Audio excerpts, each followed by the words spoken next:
Hello and welcome back sa Siya Nasa Kalibutan. Ang atong hisgutan ani nga episode, ang 5 ka tips aron makauyab tawag a fam online. Asa man nato sila pangitaon? Sa dating website. Tip number 1.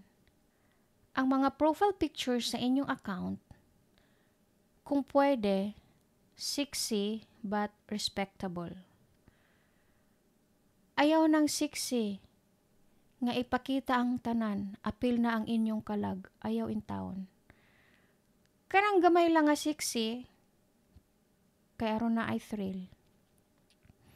Kay ang mga afam, ang ilang gusto, mga formal nga mga babae, dili ng mga trashy looking.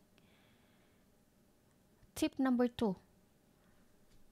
Pananglitan og mag-share na sa inyong mga Facebook accounts or sa inyong Twitter or mga inana, kung pwede inyong i-check kung daghan ba sila og mga friends nga mga Pinay, mga friends nga mga Asian, inana kay kana sila mamahimong ga play lang na sila. So dili sila seryoso sa pagpangita og relationship. Unya ikaw nga seryoso ka sa pagpangita og relationship, basin mabiktima ra kanila. So make sure nga wala kayo sila friends nga mga Asian, kay kung daghan sila friends, so that means daghan na sila ka chatmate.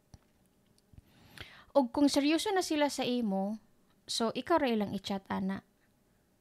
Kay kung ga-play lang na sila sa imo, so wala na sila ga-focus og chat sa imo, daghan na silang mga chatmate, tatagan ra kag 20 minutes kay DRBC or something like that. So kinahanglan aron ma-sure ka nga ikaw ra ang ilahang ka-chat og seryoso sila sa imo, they will spend time, so much time to talk to you. Tip number 3, be yourself. Ipakita nimo ang tinuod nga pagka-ikaw. Ayaw pagduplikara. So, kung ikaw, funny ka, jolly, so, imo nang ipakita sa iya ha. Ayaw kuan kuno hay pagpahininhin unya dili day kahinhin, di ba? So, just be yourself and be formal pod, ay sige yaga-yaga.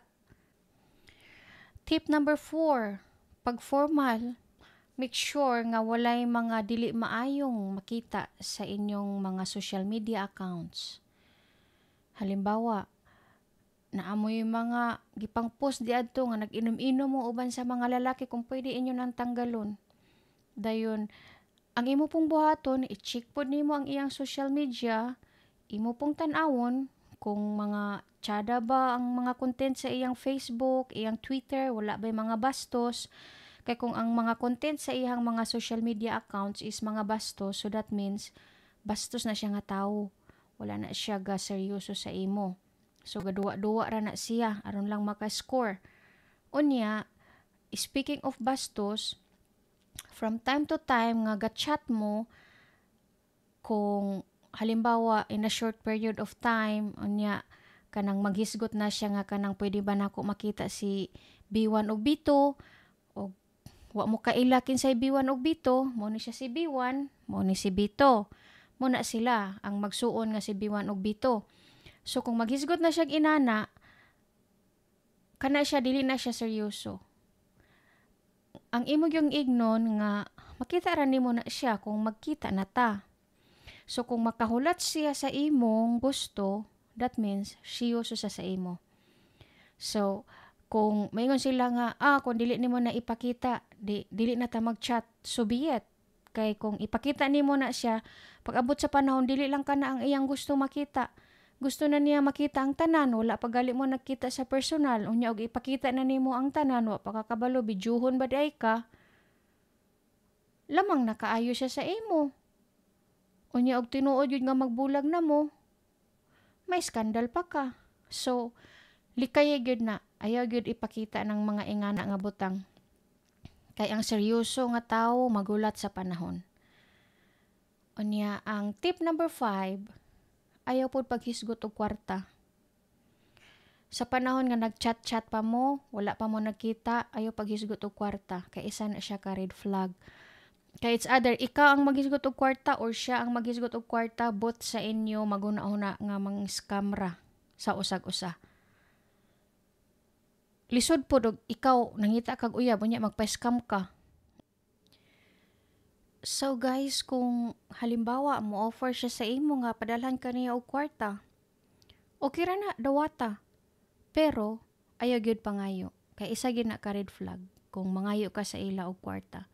Kay maguna-una gyud na sila nga kanang maguna-una gyud na sila nga mangwarta ra ka sa ila, labi na daghan na kaayo og kanang daghan na kayog history sa mga scammers. Dayon, 'di ba sa Raffy Tulfo, pila na ka kaso ang gidala sa mga puti tungod kay na-scam sila sa mga Pinay. So, maura to ang 5 ka tips nga akong ma-share sa inyo sa pagpangita og afam nga mamahimo ninyong uyab o mamahimo po ninyong kapikas sa kinabuhi pag-abot sa panahon. Daghang salamat og please like, subscribe, and ring the bell kay aron notified pud mo sa sunod nako nga video.